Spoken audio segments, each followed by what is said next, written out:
है पहला कुरिन्थियों छठा बाब 12वीं आयत से 20वीं आयत। टाइटल दिया गया है रूह कुदस की हैकल। दुआ करेंगे। खुदावन आसमानी बाप, तेरे हजूर में आने के लिए बरकत दी है। कलाम की बात को समझने में मदद फरमा ताकि बामकसद जिंदगी बसर करने वाले तेरे लोग बन सके। खुदावन यीशु मसीह के नाम में। पहला कुरिन्थियों उसका छठा बाब 12वीं आयत से बाब के आखिर तक पढ़ेंगे। सब चीजें मेरे लिए रवा तो हैं, मगर सब चीजें मुफीद नहीं। सब चीजें मेरे लिए रवा तो हैं, लेकिन मैं किसी चीज का पाबंद ना हूँगा। खाने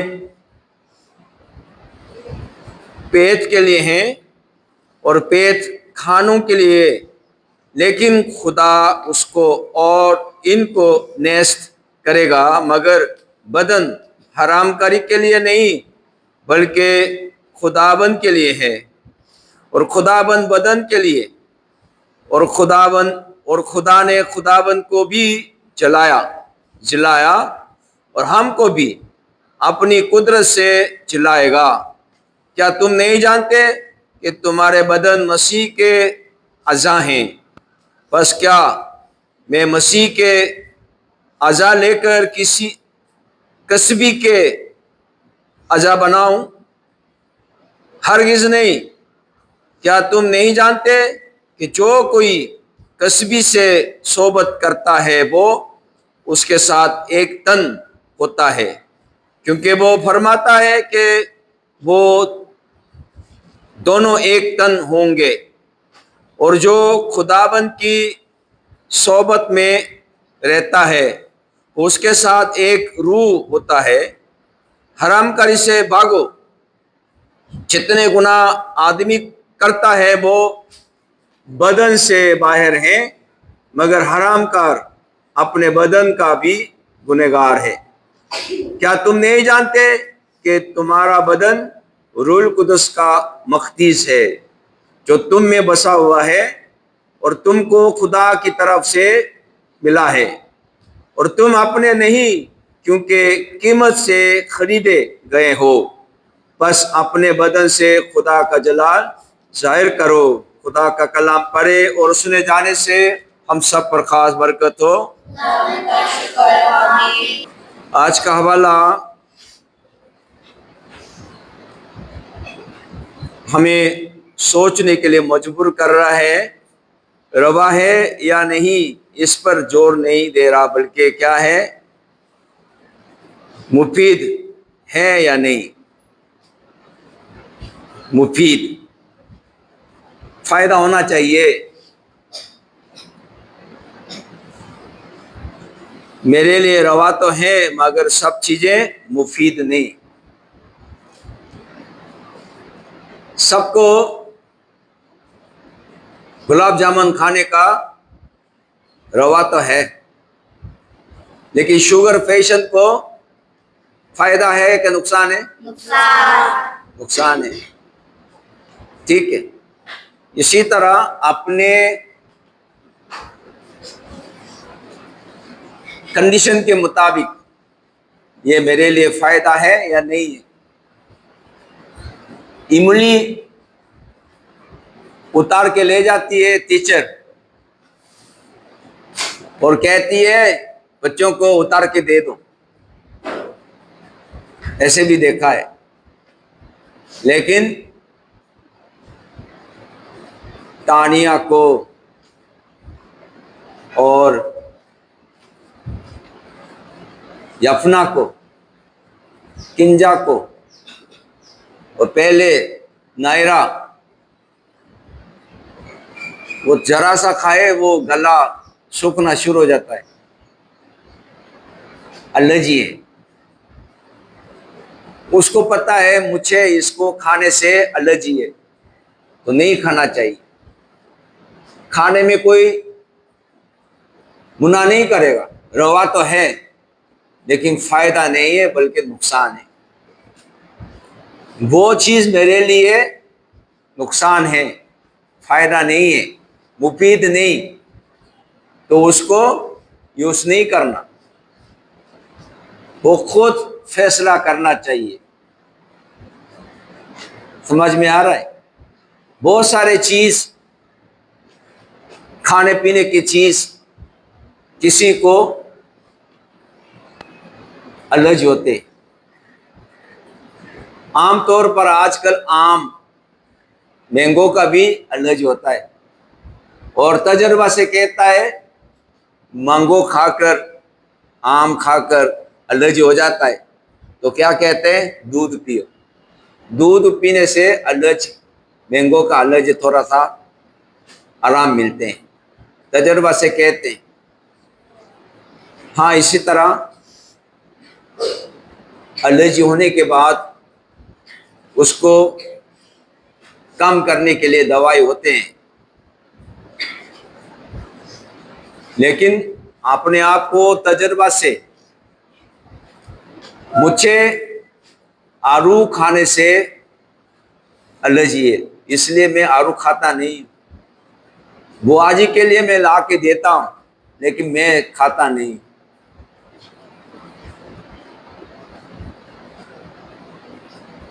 मैं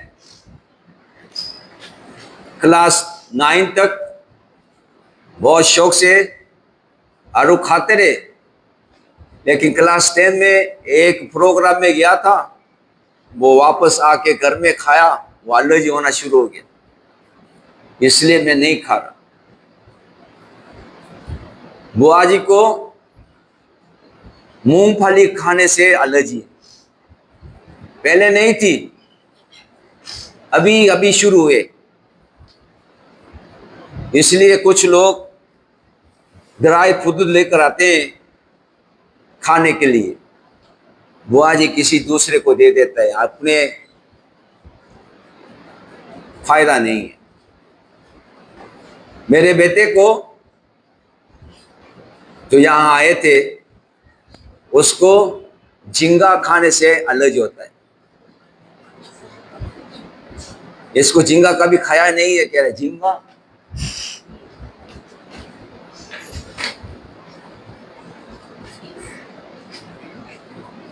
कुछ कुछ एलर्जी होता है। एक आदमी को जानता हूं, उसको बड़ा गोश्त खाने से एलर्जी है, ऐसे भी एलर्जी होता है। बड़ा गोश्त खाएगा उसको एलर्जी हो जाता है, इसके पूरे खानदान बड़ा गोश्त खाता ही नहीं, मुर्गी ही खाएगा या छोटा गोश्त ही खाएगा। मेरे लिए फायदा है या नहीं है, खुद फैसला करना पड़ता है। इसलिए कह रहा है मेरे लिए रवा तो है लेकिन मुफीद नहीं है। और आगे क्या बताया? मेरे लिए रवा तो है लेकिन किसी चीज का पाबंद ना होगा, आजाद है, आजाद। रवा तो है लेकिन जरूर नहीं है सब खा लूं।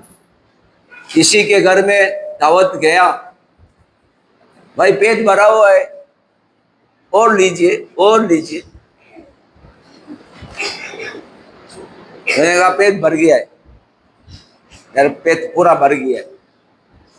कह रहा है लेके जाओ, लेके जाके घर जाके खाओ। वो आज ने आपको खिलाने के लिए आज लेकर आया, पता नहीं आपको खिलाएगा मुझे खिलाएगा नहीं मालूम।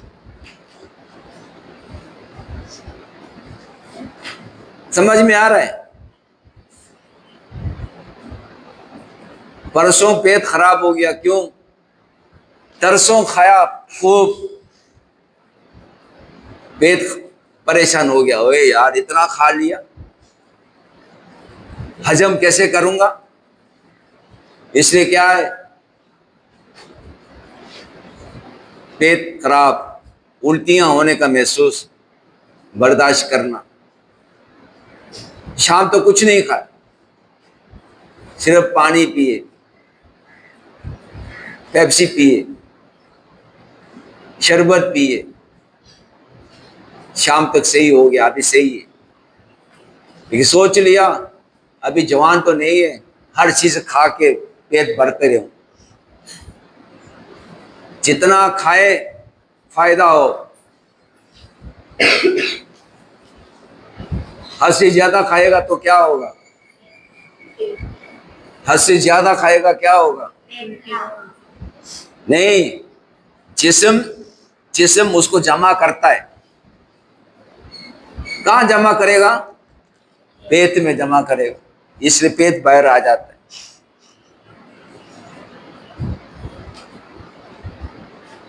और कालीजी लीवर पे जमा करेगा, लीवर के ऊपर चर्बी, लीवर चर्बी में बदल जाता है, और गुर्दे के ऊपर चर्बी। आप देख रहे हैं कसाई के पास अभी जो आने वाला अगले हफ्ते में बकरा ईद होएगा, बकरा ईद में देखो कसाई जबा करता है, जबा करके सारा अंतड़ियां निकलता है, तो गुर्दे चर्बी से कबर हुआ है। ज्यादा खा लिया, बदन कह रहा है उसको जमा करके रखो, जब भूखा होगा तो उसमें से कुछ यूज करेंगे। इसलिए भूख हड़ताल करेगा, जितना चर्बी होगा आएगा, पतला हो जाएगा। समझ में आ रहा है? मेरे लिए फायदा है या नहीं है, आप तजुर्बा से मालूम कर सकते हो। खुदा का कलाम है, खुदा का कलाम समझना चाहिए और उसको वक्त के मुताबिक इस्तेमाल करना चाहिए। ठीक है? हर चीज पौलुस कह रहा है रवा तो है लेकिन मुफीद नहीं, और मैं पाबंद नहीं रहूंगा, पाबंद नहीं रहूंगा का मतलब क्या है? आजाद है, और आजाद होकर करना है नहीं करना है फैसला कौन करेगा? मैं करूंगा, लेकिन मदद कौन करेगा? खुदा रूह कुदस मदद करेगा। खुदा रूह कुदस मदद करे ये काम करना है या नहीं करना है। लेकिन दुश्मन है हमारा, दुश्मन जिस्म, हमारा जिस्म दुश्मन है, हमारा दुश्मन है। इसलिए कह रहा है जिस्म की ख्वाहिश, जिस्म की ख्वाहिश हमें गिरा देते हैं, रूहानी तरक्की से रुकावट पैदा करते हैं। और जिस्म की ख्वाहिश में आज एक चीज बताया, क्या क्या बताया आज? हराम करी बताया, हराम करी। जिस्म के ख्वाहिश के मुताबिक काम करेगा। पिछले दिनों छोटे बच्चियों को पकड़ा रेचेल ने, और किसने सिखाया? भाई ये चीज कोई सिखाने वाली बात है ही नहीं है। जिस्म की ख्वाहिश है, जितना उम्र आएगा खुद ब खुद हो जाता है। समझ में आ रहा है?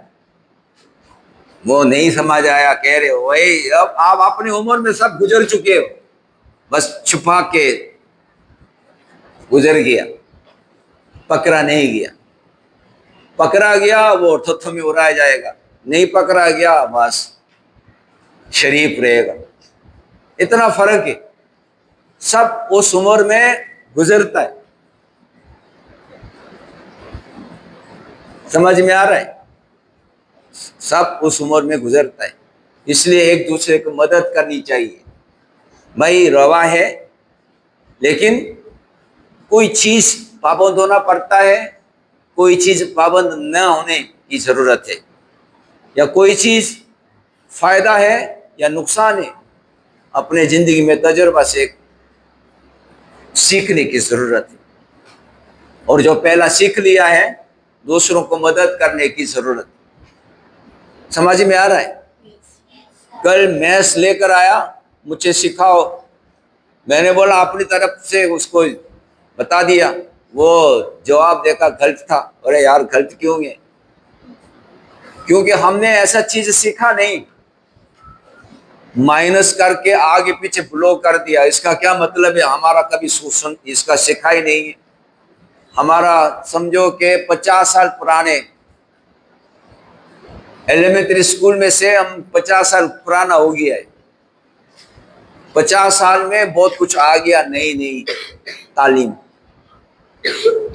माइनस लिखा हुआ है लेकिन आगे पीछे वो बंद किया हुआ है।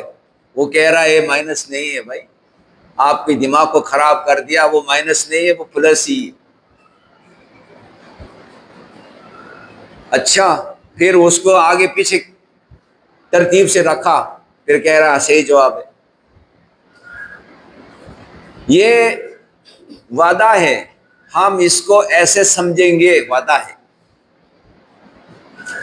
रेचल सोहेल को माँ बाप ने वादा कर दिया, इसका नाम ऐसे रखेंगे और इसी नाम से पुकारेंगे। समझ में आ रहा है?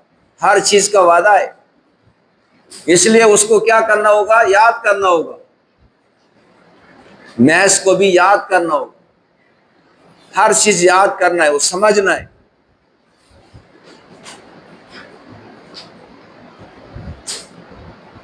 आज के हवाले में क्या बताया?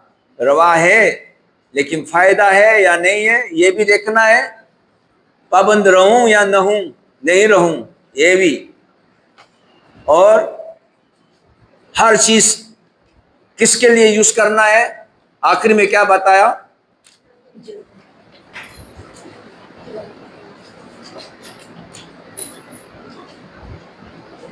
अपने बदन से खुदा का जलाल जाहिर कर, अपने बदन से खुदा का जलाल जाहिर कर, ये मकसद होना चाहिए। इस मकसद के लिए फायदा है या नहीं, पाबंद रहूं या नहीं, खुद फैसला करना है। और खुदा ने हमें चुना खुदा के जलाल के लिए, और वादा फरमाया साथ रहूंगा।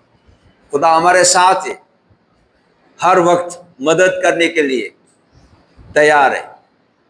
हमें सिर्फ उसकी मदद को कबूल करने की जरूरत है। ठीक है, चुनेलिया की मदद के लिए तैयार है, लेकिन कह रहे नहीं, मदद नहीं लूंगी।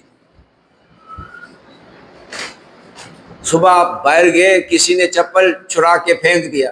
किसका चप्पल फेंक दिया? हाँ, मेरी कहाँ गई? मेरी।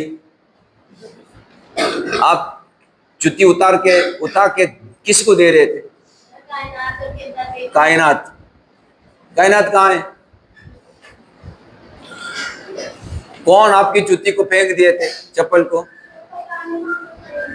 पता नहीं, कुछ दुश्मन है कोई तुम्हारा।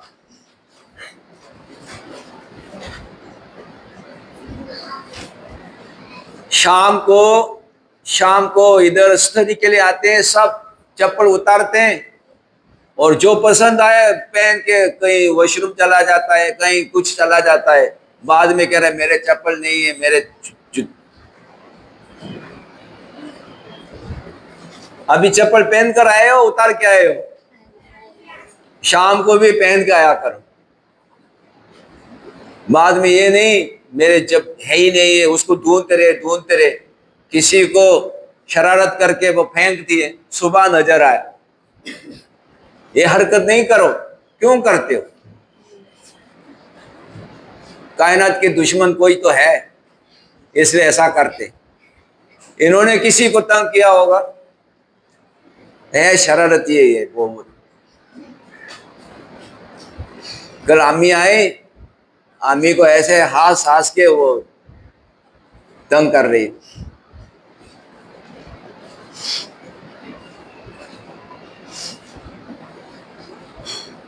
आज का कलाम हमें सिखा रहे, हमें क्या करना चाहिए? खुदा का जलाल जाहिर करना चाहिए। खुदा का जलाल जाहिर करने के लिए, हाँ रवा तो है मगर मैं पाबंद नहीं रहूंगा, मेरे लिए मुफीद नहीं है, वो नहीं करूंगा।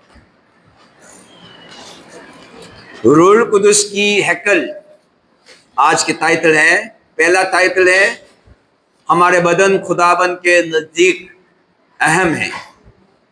कुरिन्थियुस के बाज ईमानदार मुसलसल जिनसी बदकारी में मुब्तला थे।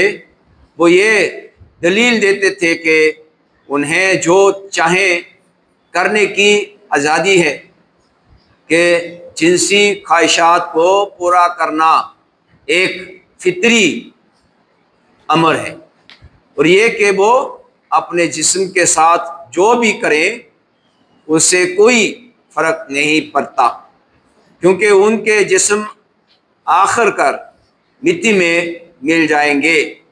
ताहम पौलुस उनकी इस्लाह करते हुए जोर देता है कि हर वो चीज़ जिसे वो जायज़ समझते हैं फ़ायदेमंद नहीं होती है, कि जिस्म खुदाबंद के लिए है। और जिस तरह मसीह मुर्दों में से जी उठा, उसी तरह खुदा उनके जिस्मों को भी जिंदा करेगा। अगर हमें मसीह में आज़ादी हासिल है, मगर हमारे इंतखाब खुदाबंद के जलाल के लिए होने चाहिए। और चूँकि हम मसीह के साथ मुत्तहद हैं और उसके साथ जी उठेंगे, इसलिए हमें अपने हर अमल में अपने जिस्मों के ज़रिए उसकी ताज़ीम करनी चाहिए। इस हकीकत पर गौर करें कि खुदा आपके जिस्म की परवाह करता है। उसे पूछें कि क्या ऐसी कोई बातें हैं जिन्हें आप अपने लिए जायज़ समझते हैं, मगर वो उसकी ताजीम के ख़िलाफ़ हैं? क्या ऐसे ईमानदार हैं जिनके साथ आप ना इंसाफ़ी करने या उनसे फ़ायदा उठाने के लायक हैं, लालची में आते हैं? दुआ करें कि आप ऐसी आजमाइशों से आज़ाद रहें और मसीह में एक नई मखलूक के तौर पर ज़िंदगी गुजारें। दूसरा टाइटल है जिनसी बदकारी से भागें। पौलुस कुरिन्थियों की कलीसिया को नहायत जोर देकर नसीहत करता है कि वो जिनसी बदकारी से भागें, क्योंकि जिनसी गुनाह इंसान अपने ही जिस्म के खिलाफ करता है।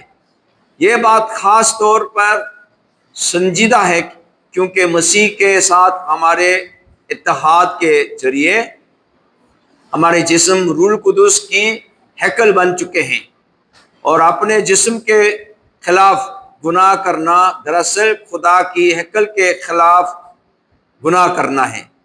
हमें ये भी याद रखना चाहिए कि हम अपने नहीं हैं, बल्कि हमें एक कीमत पर ख़रीदा गया है, जो यीशु मसीह के वसीला से अदा की गई। इसलिए अब हम खुदा के हैं, लिहाजा हमें अपनी ख्वाहिशात के मुताबिक नहीं बल्कि उसकी मर्ज़ी के मुताबिक ज़िंदगी गुजारनी चाहिए। हमें हर रोज़ ये याद दिलाया जाए कि हमारे जिस्म खुदा के हैकल हैं, और हमें जिनसी बदकारी के हर इम्कान से भी बचना चाहिए, क्योंकि ये उसकी बेहुरमती करता है। इस हकीकत पर गौर करें कि खुदा यानी रूह आपके अंदर सुकूनत करता है। क्या आपकी ज़िंदगी के ऐसे पहलू हैं जो उसकी हुजूरी के मुताबिक नहीं है? दुआ करेंगे। खुदाबंद आसमानी बाप, हम तेरे शुक्र करते हैं, रवा है या नहीं, जायज़ है या नहीं, इस पर गौर करने के बजाय खुदा की मर्ज़ी है, खुदा का जलाल ज़ाहिर होने को है या नहीं, इसी तरह आलम बला की चीज़ों पर नज़र रखने में मदद फरमा, ताकि काम चल चलन के ज़रिए से खुदा का जलाल ज़ाहिर करने वाले, बरकत हासिल करने वाले और बामकसद ज़िंदगी बसर करने वाले बन जाए। इम्तिहान के सिलसिला जारी है, खुदाबंद अच्छी तरह इम्तिहान देने में मदद फरमा। खुदाबंद यीशु मसीह के नाम में हे हमारे बाप, तो जो आसमान पर है, तेरा नाम पाक माना जाए, तेरी बादशाही आए, तेरी मर्जी जैसे आसमान पर पूरी होती है जमीन पर भी हो। हमारे रोज की रोज आज हमें दे और हमारे कसूरों को मुआफ कर, कि हम भी अपने कसूरवारों को मुआफ करते हैं। हमें आजमाइश में ना पड़ने दे, बल्कि बुराई से बचा, क्योंकि बादशाही कुदरत और जलाल हमेशा तक तेरा ही है। आमीन। खुदाबंद यीशु मसीह का फजल, खुदा बाप की मोहब्बत, रूह कुदस का शराकत, रिफाकत और हिफाजत अब सबों के साथ और कुल ईमानदारों के साथ आपसे लेकर हमेशा तक होते रहे।